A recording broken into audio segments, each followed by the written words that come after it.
I want to introduce Dr. Kate Hubbard first. She's a research scientist with the FWC, Center of Red Tide Research. Good afternoon, Dr. Hubbard. It's good to see you again. Thank you. Good to see you. Thank you all. Thanks for the opportunity to tell you a little bit about the current state of affairs with the ongoing bloom that's impacting not just Tampa Bay. So I thought I would just give a little bit of a history of the bloom before I go to my slides where I'll talk a little bit about what's going on right now. This bloom got started back in December of 2020, and it got started south of us in Lee County. And since it started, we had the bloom stuck around in the southern part of the state, ranging pretty much from Charlotte to Collier County. And we had a period of protracted southerly winds, and that's helped push the bloom up the coast since then.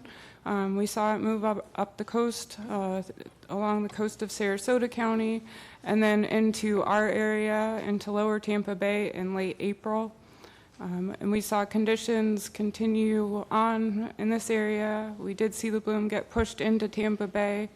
And then after the onset of the rainy season, we saw bloom conditions really take off, both on the Pinellas County coast as well as in Tampa Bay.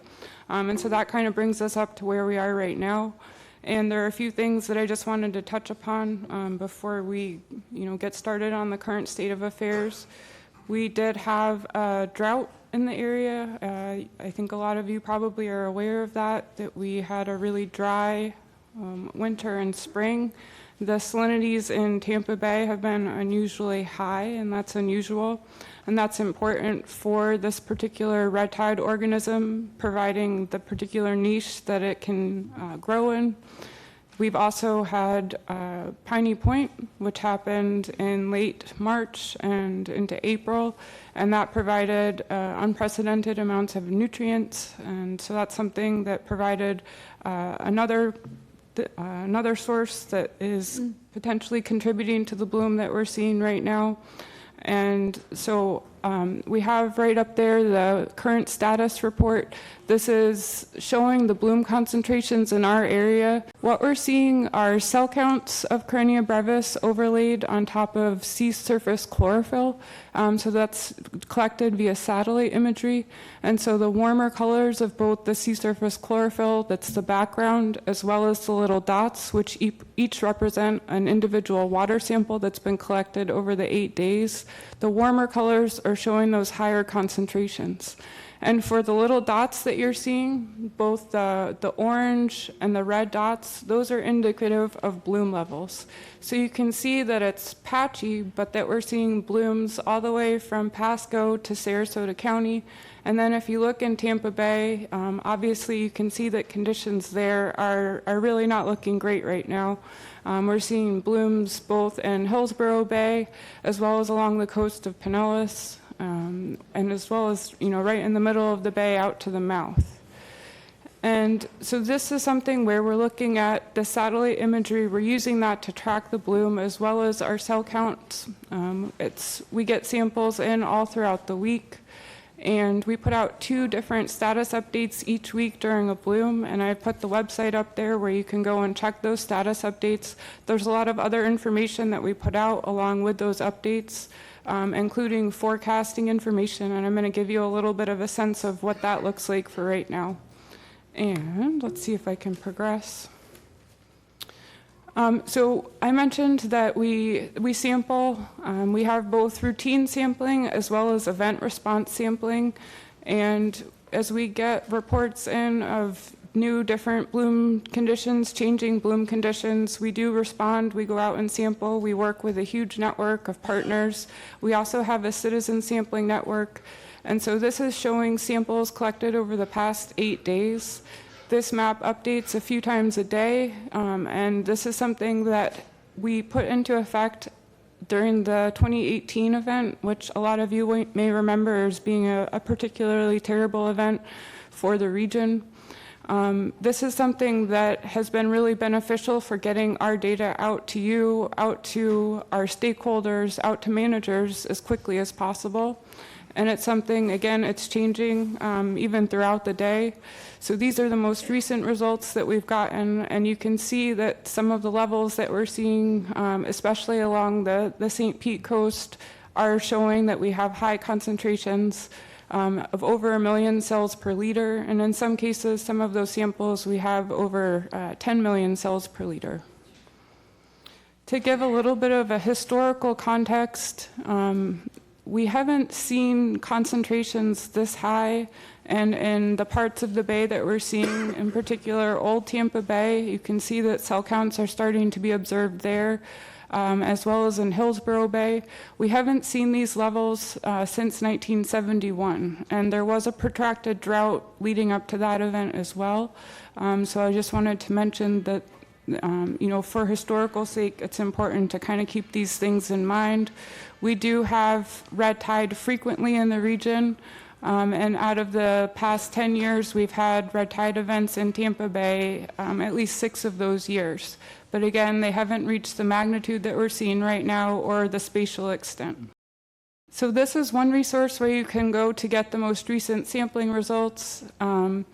We do try to collect samples at the surface and near the bottom when we go out, especially in the middle of the bay, because we know that red tide isn't just a surface phenomena, it can also live near the bottom. And that's important for thinking about what the impact might be on the wildlife in the bay, especially some of our fish and some of the animals that live near the bottom. This is one of the forecasting tools. So our data is transferred to a number of different partners each day, and that data is then incorporated into tools that allow us to forecast the bloom itself.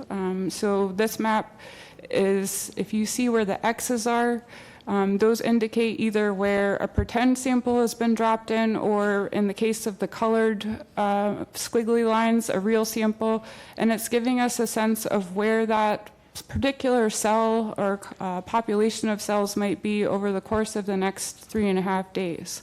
And so if you look on this map primarily at the coast, you can see that we're still continuing to see that northern transport along the coast, and we just recently had a return in bloom conditions in Sarasota County. You can see that we're expecting northern transport over the next 3 days, and you can see things are a little bit more dynamic in the Tampa Bay region. I'll come back to that in just a second. As you move up past Tampa Bay, you can see that it looks like the bloom is going to move a little bit to the southwest, and then it's going to continue to move north and maybe hook back a little bit, back towards the coast. We can zoom in. There's a higher resolution ocean circulation model for Tampa Bay. That's one of the primary tools that is used to generate these types of forecasts. But we also know that winds are really important for moving the cells around. And so I just included the marine zone forecast. There are predicted east winds. Sometimes they're northeast, sometimes they're southeast. But these winds are really important for figuring out where the bloom might go next. And unfortunately, in Tampa Bay, and especially for St. Pete, those winds can be pushing cells and also some of the dead fish that we're seeing up against our St. Pete coast. What you can also see from this image is that things are a lot more dynamic in Tampa Bay. There's a lot more movement than there is along the coast. That's due to tides, but it's also due to the shape of the bay itself. It looks like one of the good things that could happen is there may be some movement out of Old Tampa Bay, but these forecasts are really changing on a day-to-day basis, so it's something that we're keeping a really close watch on. One of the good things here is that we are starting to see some prediction of there being export out of the bay. So leading up to this, for the past prior week or so, most of the predictions indicated that things were really going to kind of stay put in the bay. So hopefully that's something that we can continue to look forward to. We do track fish kill reports in a number of different ways. There's a number of ways to report those fish kills, and those ways are listed here. One of the easiest ways is through the FWC Reporter app. I just wanted to touch on that. I will show the update from the past 8 days showing where fish kills have been reported. These fish kills, as you can see, have occurred throughout the Tampa Bay region. And this is the update as of all of the reports that have been received since the 14th, so as of yesterday.